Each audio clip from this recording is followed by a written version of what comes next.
tu'mina billahi wa malaikatihi. Croire aux anges.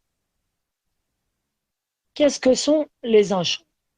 Donc, Cheikh Al-Uthaymin a donné comme définition عالم غيبي مخلوقون عابدون لله تعالى وليس له من خصائص الربوبية والألوهية شيء خلقهم الله تعالى من نور ومنحهم الانقياد التام لأمره والقوة على تنفيذه. Qu'est-ce que signifie cela? Donc, les anges sont des créatures appartenant au monde de l'invisible, adoratrices d'Allah, le Très-Haut, qui ne possèdent aucune, donc les anges, qui ne possèdent aucune caractéristique de la seigneurie ou de la divinité. Allah les a créés de lumière, leur a octroyé une totale soumission à ses ordres et une force permettant de les exécuter. Donc on va prendre cette définition point par point étant donné son importance. Donc les anges sont des créatures. Pas de doute que ce sont des créatures d'Allah. Comme Allah Ta'ala dit, Allahu khaliqu kulli shay. Allah a créé toutes choses. Donc, parmi ces choses-là, les anges. Appartenant au monde de l'invisible. Donc, nous ne les voyons pas. La preuve en ceci, ou plutôt parmi les preuves de cela, c'est que l'ange Jibril, lorsqu'il descendait vers le prophète sallallahu alayhi wa sallam pour lui rapporter la révélation divine, les compagnons radiallahu anhu ne voyaient pas Jibril, mais ils voyaient que le prophète sallallahu alayhi wa sallam changeait, c'est-à-dire il transpirait et c'est-à-dire il arrivait qu'un des compagnons avait sa cuisse sous celle du prophète sallallahu alayhi wa sallam. Lorsque la révélation descendit sur le prophète sallallahu alayhi wa sallam, ce compagnon-là sentit une énorme lourdeur c'est-à-dire sur sa cuisse, étant donné que lorsque ceci, car le prophète sallallahu alayhi wa sallam, c'est-à-dire on lui faisait, c'est-à-dire la révélation descendait sur lui à ce moment-là. Donc, les compagnons voyaient le prophète sallallahu alayhi wa sallam, mais ne voyaient pas Jibril à ce moment-là. Donc, ceci nous montre que les anges font partie de l'invisible. Cependant, il arrive que certains anges, par la permission d'Allah et par son ordre, prennent la forme d'un homme humain. Et à ce moment-là, il peut être visible. Tel que dans l'histoire des hôtes d'Ibrahim, puis de Lot, l'histoire de Mariam, lorsque Jibril lui est venu sous la forme d'un homme, ou encore l'histoire des 3 hommes qui ont été éprouvés lorsqu'Allah Ta'ala leur a envoyé un ange, ou encore, pour aller, entre guillemets, qui est plus proche de nous, c'est le hadith de Jibril, comme on l'a vu, où Jibril est venu sous la forme d'un homme. Donc, pour revenir à la définition, adoratrice d'Allah. Adoratrice d'Allah, comme Allah Ta'ala le dit dans Surat Al-Anbiya, le verset numéro 26, Bal ibadun mukramun. Mais ce sont, en parlant des anges, ce sont des serviteurs, c'est-à-dire des adorateurs honorés. Ensuite, Allah les a créés de lumière. Allah les a créés de lumière. Ceci est prouvé par le hadith dans le recueil authentique de l'imam Muslim d'après Aïcha, radiyallahu anha. Le prophète sallallahu alayhi wa sallam dit Khuliqatil malaikatu min nur. Les anges ont été créés de lumière. Ensuite, la définition, donc, dans la définition, Allah les a créés de lumière, leur a octroyé une totale soumission à ses ordres et une force permettant de les exécuter. La preuve en cela est la parole d'Allah tabaraka wa ta'ala La yasbiqunahu bil qawl wa hum bi amrihi ya'malun. Donc, c'est encore une fois Surat Al-Anbiya, le verset numéro 27. Allah Ta'ala dit, dans le sens de la traduction, ils ne devancent pas son commandement et agissent selon ses ordres. Allah Ta'ala dit aussi dans Surat Al-Tahrim, La ya'asuna Allah ma amarahum wa yaf'aluna ma yu'marun. Le verset numéro 6, ou la fin du verset numéro 6.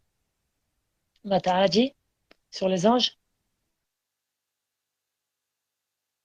ils ne désobéissent jamais à Allah en ce qu'il leur commande.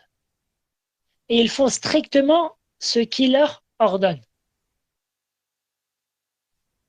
Et enfin, la dernière chose dans la définition, l'auteur dit, ou plutôt Cheikh Al-Uthaymin dit dans la définition, qui ne possède aucune caractéristique de la seigneurie ou de la divinité. Ceci car les caractéristiques de la seigneurie et de la divinité n'appartiennent qu'à Allah Azza wa Jal seul. Allah Tabaraka wa Ta'ala dit ذَلِكُمُ اللَّهُ رَبُّكُمْ لَا إِلَهَ إِلَّا هُوَ خَالِقُ كُلِّ شَيْءٍ فَاعْبُدُوهُ وَهُوَ عَلَى كُلِّ شَيْءٍ وَكِيلٌ. Les versets dans ce sens sont très nombreux. Dans Surat Al-An'am, le verset numéro 102, voilà Allah, votre Seigneur. Il n'y a pas de divinité digne d'être adorée que lui. C'est lui le créateur de tout, de toutes choses. Adorez-le donc. C'est lui qui a charge de tout. De plus, après qu'Allah Ta'ala a établi clairement dans Surat Al-Anbiya que les anges sont ses adorateurs obéissants, qu'Allah Ta'ala les cerne de par sa science et que les anges ne possèdent aucune part de la seigneurie ni de la divinité, Allah a montré qu'il ne leur est même pas permis de prétendre cela et que dans l'hypothèse lointaine et inconcevable qu'un ange prétendrait la divinité, alors celui-ci serait puni par l'immense châtiment de l'enfer. Allah Ta'ala dit, après avoir cité la description de ces anges, وَمَنْ يَقُلْ مِنْهُمْ إِنِّي إِلَهٌ مِنْ دُونِهِ فَذَلِكَ نَجْزِيهِ جَهَنَّمَ كَذَلِكَ نَجْزِي الظَّالِمِينَ. Et quiconque d'entre eux prétendrait je suis une divinité en dehors de lui, c'est-à-dire en dehors d'Allah, nous le rétribuerons de l'enfer. C'est ainsi que nous rétribuons les injustes. Même si ceci, donc, c'est l'hypothèse lointaine et inconcevable. Allah Ta'ala nous cite cela pour montrer sa toute puissance et l'immense injustice du fait de prétendre qu'il y a une divinité en dehors de lui, même si ce dernier est un ange. Que dire alors de ceux qui prétendent cela alors que ce sont des misérables hommes ou djinns perverses et plein de péchés. Nas'Allah as-salamata wal-afiyah. Ensuite, on va continuer en résumant, c'est-à-dire la parole de Cheikh Al-Uthaymin. Donc la croyance aux anges, elle comprend 4 choses. La première, donc, c'est le fait de croire en l'existence des anges. Et je pense que ceci est clair.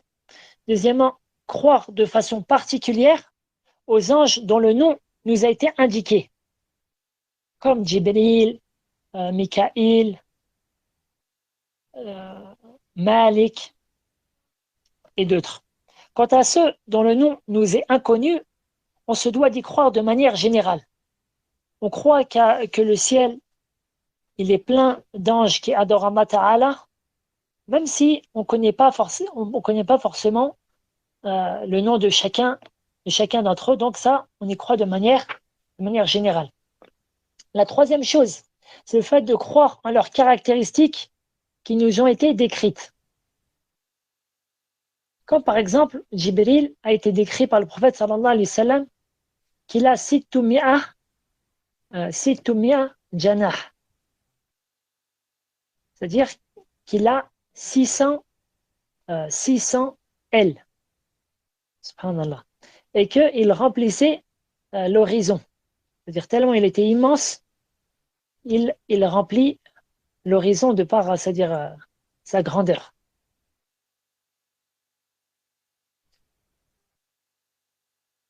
Et Allah tabaraka wa ta'ala nous a cité aussi au début de surat Fatir, Alhamdulillahi alladhi الحمد لله فاطر السماوات والأرض جاعل الملائكة رسلا أولي أجنحة مثنى وثلاث ورباع.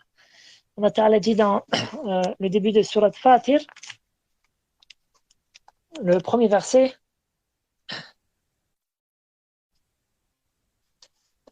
louange à Allah, créateur des cieux et de la terre, qui a fait des anges, des messagers dotés de 2 ou 3 ou 4 ailes.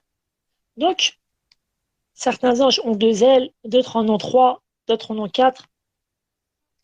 Donc, on croit aux caractéristiques qu'Allah Ta'ala leur a données et dont il nous en a informés, que ce soit dans le Coran ou dans la Sunna.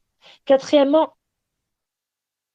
croire aux actions que les anges exécutent par l'ordre d'Allah et qui nous ont été indiquées. Donc, parmi elles, bien sûr, il y a l'adoration d'Allah Ta'ala et le fait de le glorifier, d'adorer Allah Ta'ala jour et nuit sans lassitude ni relâchement. Puis, certains anges ont ils ont des actions spécifiques. Par exemple, Jibril, c'est lui, c'est lui le dépositaire respectueux de la révélation d'Allah. Donc Allah Ta'ala l'a envoyé vers ses prophètes et ses messagers, avec la révélation divine.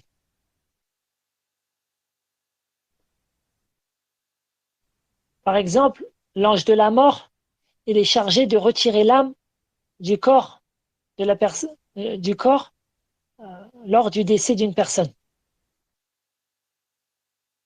Malik, il est chargé de veiller sur l'enfer. Et c'est lui le gardien de l'enfer. قالوا يا مالك ليقضي علينا ربك قال إنكم ماكثون. Ta'ala ici dans Surat Zukhruf.